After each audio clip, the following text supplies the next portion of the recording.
Bulan Ramadan syaitan kena ikat. Dan sihir itu guna jin, sihir bukan guna syaitan. Guna sihir ada kedok lagi.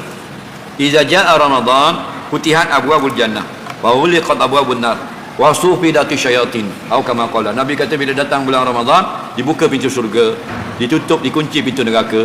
Kemudian apa lagi? Dirantai syaitan. Jadi sihir ni iblis. Ada kedok lagi? Ada juga. Kenapa? Kerana dua perkara yang wajib kita rantai. Nombor satu syaitan, nombor dua nafsu serakah kita. Jadi kalau Allah tolong ikat iaitu syaitan, kita tolong ikat lagi nafsu kita. Oleh kerana kita dak ikat juga nafsu kita, berlaku juga maksiat di bulan Ramadan. Faham lagi?